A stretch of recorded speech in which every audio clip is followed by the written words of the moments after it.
Bismillahirrahmanirrahim. Assalamualaikum warahmatullahi wabarakatuh.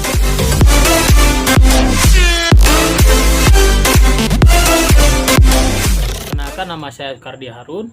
Alamat domisili saat ini Sukardi berada di Aceh Tenggara, tepatnya Kota Cane. Nah, pada kali ini Sukardi alhamdulillah diberi kesempatan untuk memaparkan tugas UAS, yang mana tugas UAS ini ialah tugas ujian akhir semester yang ditugaskan untuk mencari minimal 3 artikel jurnal ilmiah yang membahas tentang konseling lintas budaya. Nah, artikel tersebut direview, dipresentasikan. Nah, selanjutnya dibuat dalam bentuk video sebaik mungkin. Nah, pada mata kuliah tepatnya yaitu konseling lintas budaya. Tepatnya Sukardi berada di unit 3 hari Rabu pukul 16.25 sampai dengan 18:05. Pada artikel ke-1 atau artikel pertama di hasil pencaharian Google Scholar, Sukardi mengambil judul yang artikel pertama itu yaitu makna dan tantangan konseling lintas budaya. Keefektifan pelaksanaan konseling lintas budaya dalam upaya membantu memecahkan masalah klien dipengaruhi oleh budaya berupa nilai agama, bahasa, gender, suku, etnis, dan sebagainya. Nah, di sini membahas tentang bahwasanya pada saat pelaksanaan proses konseling yang dilakukan oleh seorang konselor terhadap kliennya sangat membantu dalam menyelesaikan sebuah masalah yang dihadapi seorang kliennya dengan pengaruh yang diberikan seorang konselor pada kliennya, baik itu berupa budaya, nilai agama, nilai bahasa, gender, suku, etnis, dan sebagainya. Itu semua sangat berpengaruh diberikan pada seorang klien yang sedang mengalami sebuah masalah, sehingga proses konseling itu dapat berjalan dengan baik. Selanjutnya, pemahaman konselor terhadap nilai-nilai budaya yang dianut klien memudahkan proses konseling dalam mencapai keberhasilan. Nah, di penjelasan kali ini, seorang konselor itu dituntut untuk betul-betul memahami nilai-nilai dari budaya yang dianut oleh kliennya. Supaya memudahkan pada saat proses konseling nantinya. Sehingga tidak ada terjadi kesenjangan antara budaya klien dengan budaya konselor. Di situ jika saling memahami, ada toleransi lah antara konselor dengan kliennya, dengan harapan konseling itu dapat berjalan sesuai dengan prosedur. Memahami dan memperhatikan nilai-nilai budaya dalam konseling mempunyai peran besar dalam upaya membantu menyadarkan masyarakat tentang keberagaman budaya sehingga terciptanya saling menghargai terhadap perbedaan. Nah, maksudnya di sini memahami, memperhatikan nilai-nilai budaya pada saat sesi konseling itu, konselor memang harus betul-betul memperhatikannya supaya bisa menyadarkan klien, baik itu proses konseling individual maupun proses kelompok, nantinya seorang konselor itu bisa bersikap profesional sehingga tidak ada kesenjangan budaya di dalam proses konseling tersebut, sehingga bisa menyadarkan masyarakat yang walaupun notabene-nya berbeda budaya, sehingga pada saat proses konseling itu berjalan, kliennya tidak merasa terasingkan budayanya, tidak merasa diinikanlah budayanya, tetapi saling memahami, terjadinya sebuah toleransi di dalamnya, sehingga proses konseling itu berjalan sebagaimana mestinya.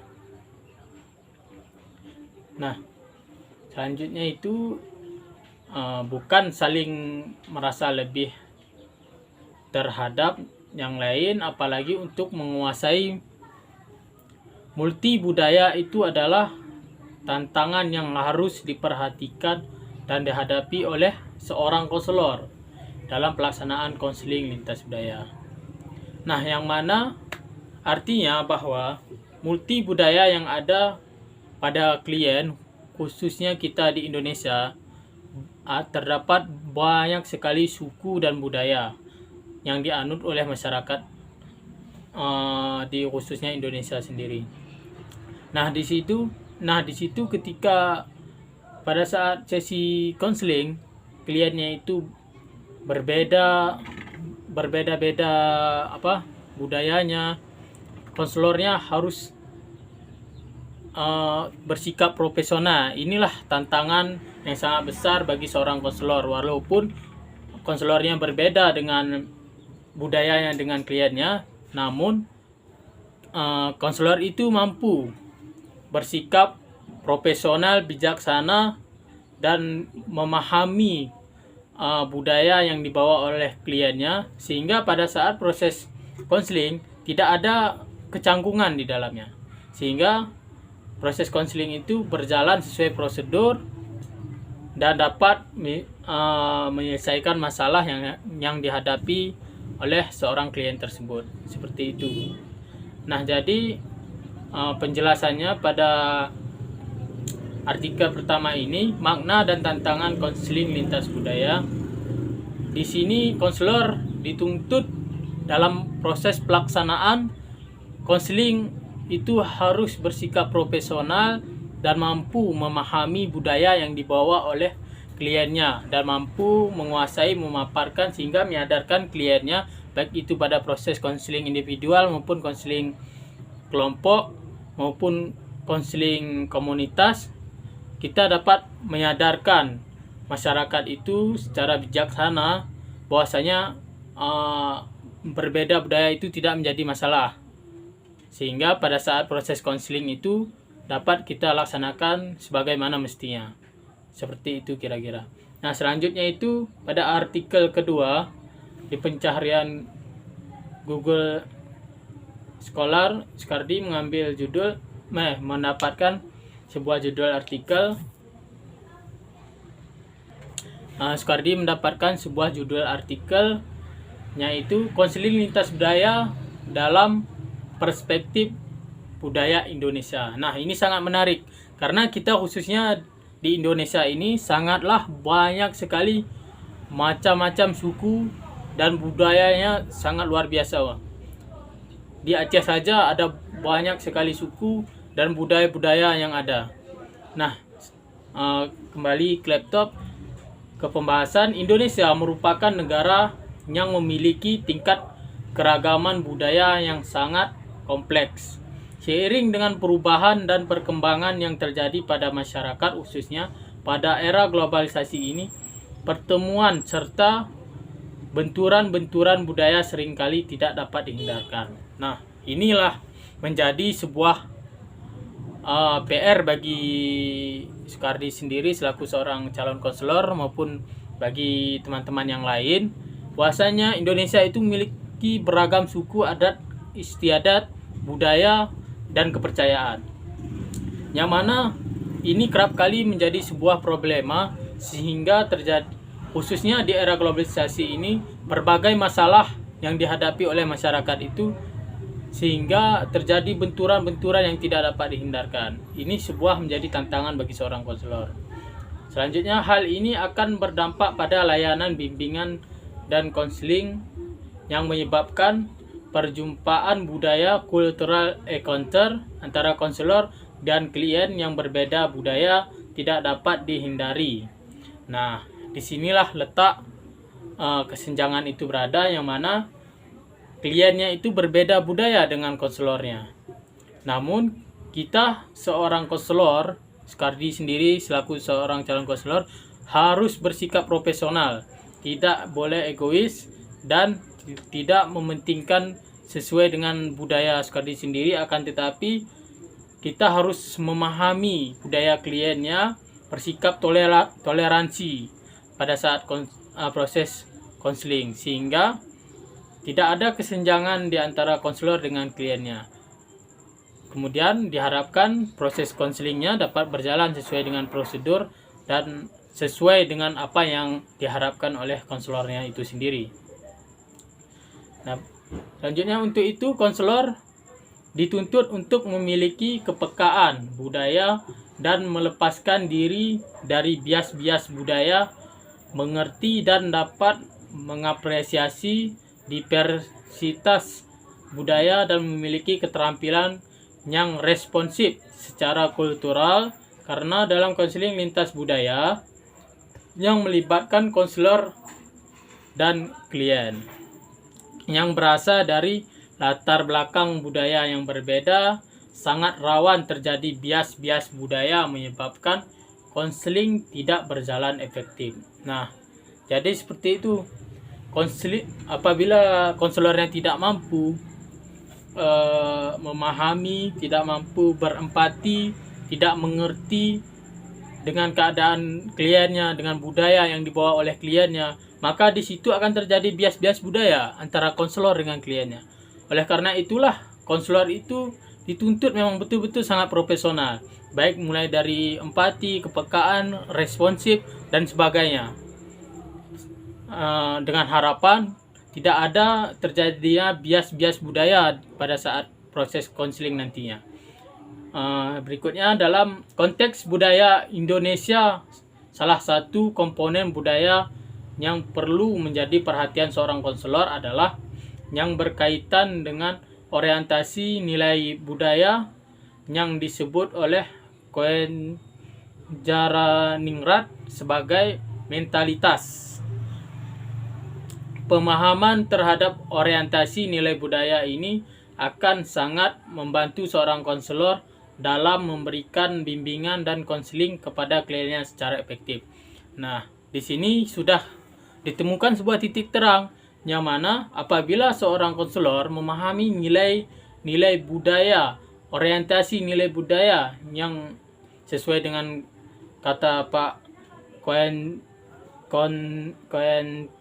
Jaraningrat tadi sebagai mentalitas, pemahaman terhadap orientasi nilai budaya yang dilakukan oleh seorang konselor pada kliennya itu sangat bagus untuk memberikan bimbingan konseling maupun penyuluhan terhadap kliennya secara efektif, walaupun itu terdapat perbedaan budaya antara konselor dengan kliennya.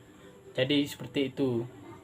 Nah, jadi penjelasannya pada artikel kedua ini, konseling lintas budaya dan perspektif budaya Indonesia.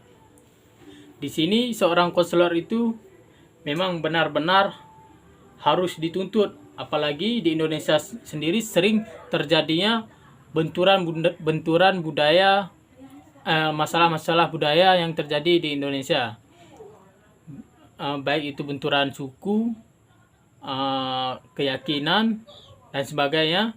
Itu mungkin menjadi PR seorang konselor, khususnya bagi Sukardi sendiri. Insya Allah calon konselor akan memikirkan bagaimana solusi yang terbaik untuk mengatasi masalah benturan-benturan, gesek-gesekan yang terjadi antara budaya satu dengan budaya yang lain, khususnya di Indonesia sendiri, khususnya di daerah Sukardi sendiri terlebih dahulu diawali insyaallah. Nah, jadi artikel ketiga yaitu yang Sukardi kutip dari Google Scholar, Counselor Encapsulation, sebuah tantangan dalam pelayanan konseling lintas budaya, karya Masturi Published 2015. Counselor encapsulation adalah kecenderungan seorang konselor untuk menghukungkan dirinya pada kebenaran budayanya sendiri, sehingga kecenderungan bersikap resistensi pada kebenaran budaya lain. Nah, seharusnya ini tidak boleh dilakukan oleh seorang konselor, apalagi pada saat proses konseling nanti antara konselor dengan kliennya, karena dikhawatirkan terjadinya resistensi, kesenjangan, bias yang dilakukan oleh seorang konselor itu sendiri, sehingga terjadilah sebuah isu-isu yang tidak bagus, nantinya akan mencemarkan nama konselor itu sendiri. Nah, itu memang harus dihindari, apalagi mementingkan budaya seorang konselor itu sendiri pada saat proses konseling itu sangat tidak dibenarkan. Nah, berikutnya, pelayanan konseling lintas budaya membutuhkan kepekaan budaya dari konselor agar tidak terjadi bias pemaknaan substansi konseling. Nah, di sini diperlukan kepekaan dari seorang konselornya itu sendiri dalam proses konseling lintas budaya. Karena apa? Karena jika konselornya tidak peka dengan kliennya, dengan budaya yang dibawakan oleh kliennya, maka masalah yang dihadapi oleh kliennya tidak dapat diselesaikan. Mengapa demikian? Karena konselornya sendiri tidak mampu atau tidak peka, tidak memahami budaya yang dibawakan oleh kliennya, sehingga egois harus sesuai lah dengan budaya yang dibawa oleh konselornya, itu sebenarnya tidak dibenarkan.